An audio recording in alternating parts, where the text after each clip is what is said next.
Hi everyone, this is Jim. Welcome to this postmortem of my Blitz game number 682. My opponent kicked off with e4 here and I played e5. And then he goes a3, a very strange move. If we look at the opening book here, I'll back up. You can see how far down the list a3 is. Not a move that anyone plays. So I guess this is, as I was saying during the game, this is White's way of passing, seeing how Black wants to play and then responding accordingly. Anyway, I go knight f6 and he goes knight c3. So we've got sort of a Spanish or Italian game with colors reversed. Well, I can't play the Spanish because my bishop can't come out here, but I can still play the Italian game. Technically, this was classified as a Vienna game by the opening classifier there, because he could have played knight c3 on move 2 and then played a3 on move 3, which would be a weird way to play the Vienna game. But, well, that's the opening as it was classified. Otherwise, you could just call it a king's pawn opening. So I go bishop c5. This all looks pretty reasonable. He goes bishop to b5. And that's another tempo-wasting move. And by this point, the engine is giving Black almost a winning advantage, although the exact line of play is a little obscure. So we'll come to that. This is all good. This is keeping a big edge for White. For Black. He plays d3. h6 is the first move where my advantage decreases. But the way the way that the chess engine wants to play here for Black is not something I could find in a Blitz game. Although it's interesting. Basically, the chess engine looks at all this development that Black has. Well, it's probably just calculating sequences. The point is that all of this development that Black has justifies the sacrifice of a pawn or two to open up some lines. So this d5 move is not played with the idea of gaining the center, but it's played with the idea of just sacrificing a pawn and opening up lines against the king, setting up some batteries. So queen d2 defending, pushing on with e4, sacrificing another pawn. Let's see, d takes c6, e takes d3, and knight f3. Yeah, anyway, it thinks this is winning for Black. It's hard for me to say that that's actually winning.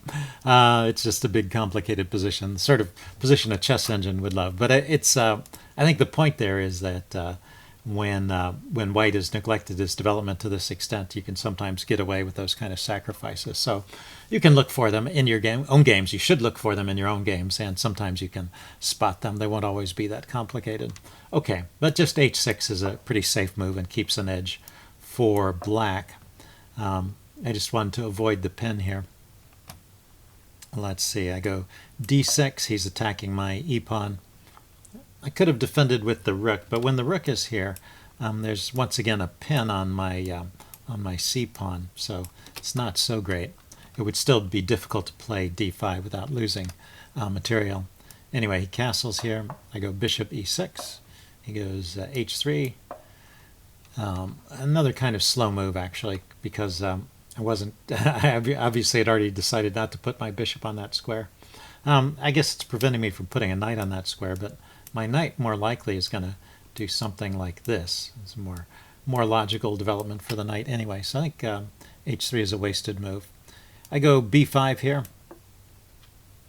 The chess engine likes to play this way. It wants to play a5, just securing the position of this bishop. And then after, say, knight e2, bringing this knight over to the king side, freeing up these pawns to move knight bd7. Just normal developing moves and just trying to work with this position as it is. I went for the trade that I thought seemed kind of logical, b5, bishop b3, but the chess engine thinks this position is just about even. So I had an advantage, and now we're back to an even game.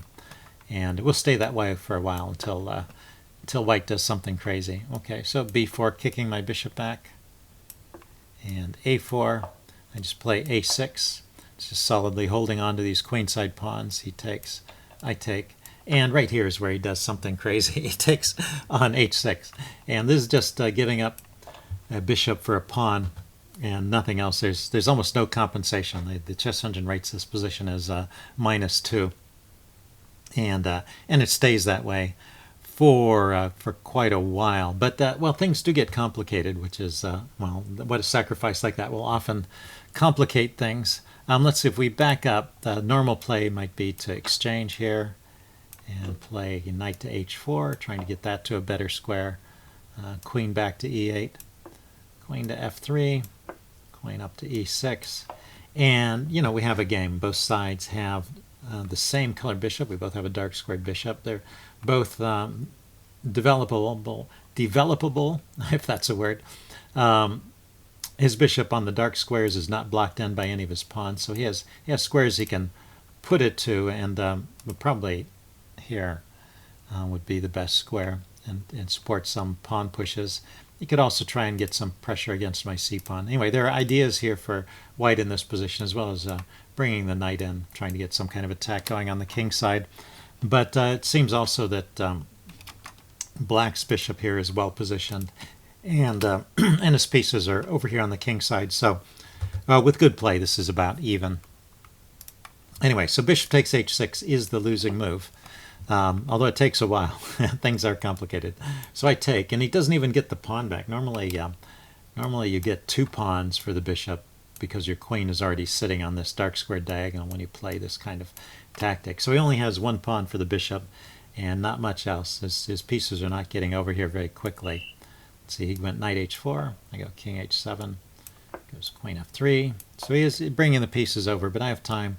With rook g8, I have time to organize my defenses. He goes knight f5, I bring my rook up to g6. And now he does grab a pawn here, so he got a second pawn for the bishop. But, well, his pieces are just not all that well coordinated. Let's see, I go with queen g8. And, well, he decides to trade rooks here, distracting my queen for a move. And then taking on f7. So I was a little bit worried that he was getting too much material for the for the sacrificed piece. He got a bunch of pawns there. Let's see if we count. I've got 4 pawns and he's got 1, 2, 3, 4, 5, 6, 7. But his pawns are kind of weak, so actually I still keep that advantage through all of this. And now my forces are lined up where I could get some pressure on his king. He goes back to d6 with his knight. And queen to b3 is a move that's not the best move here. I missed this idea. This is an idea that, unlike the previous line that was a little too complex, this is an idea I should have spotted. There's a pin here on this f-pawn, so it's perfectly safe to play rook to g3 and chase his queen around a little bit. Queen to f5, king to h8, and then king h1 to unpin, and rook takes d3. So I can get one of those pawns back, and my king is still pretty safe over here.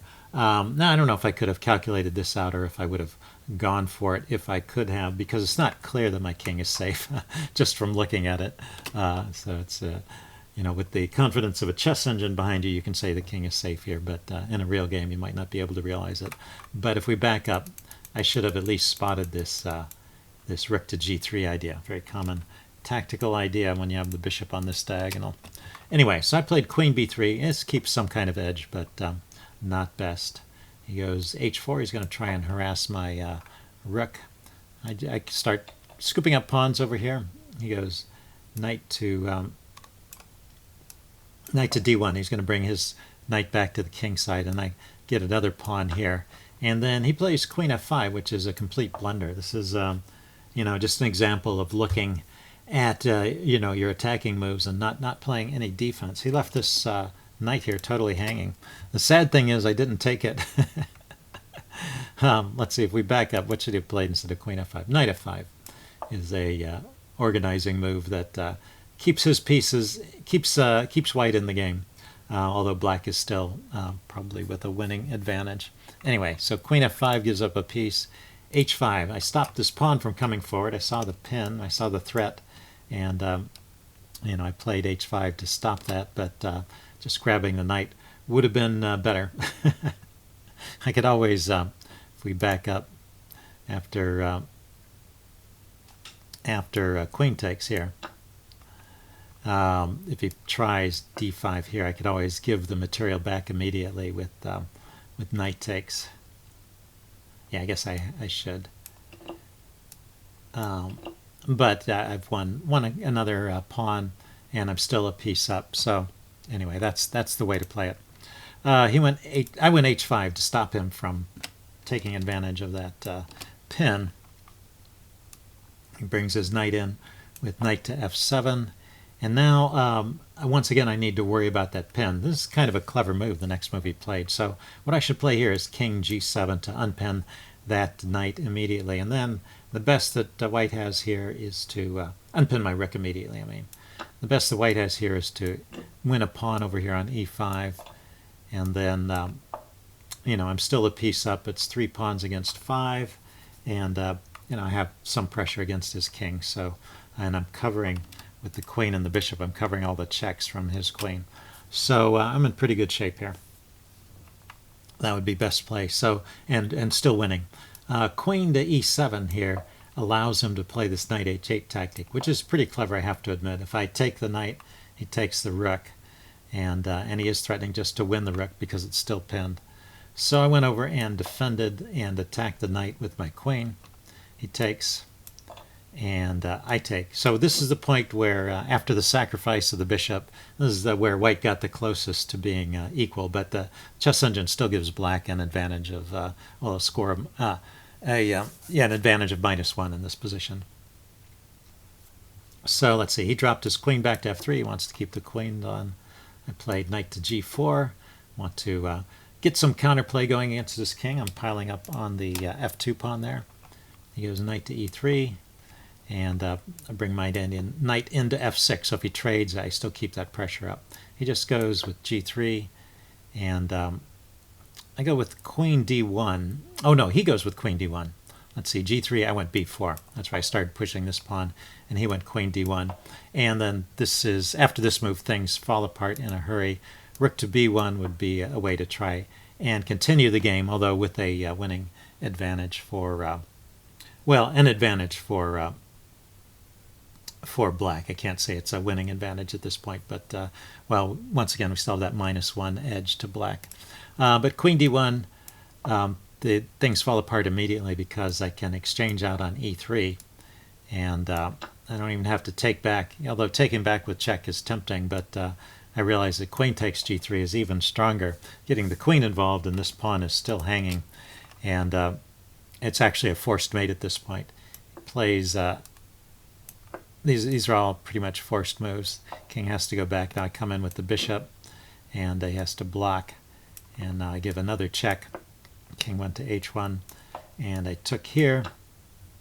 And now there's no stopping the knight from coming into g4 and delivering a mate. So forced mate from this point. So he resigned.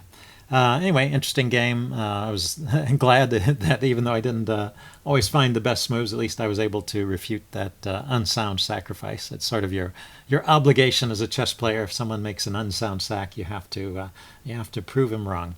Okay, hope you guys enjoyed this. Leave any comments you have in the section below, and I will see you again soon. Bye.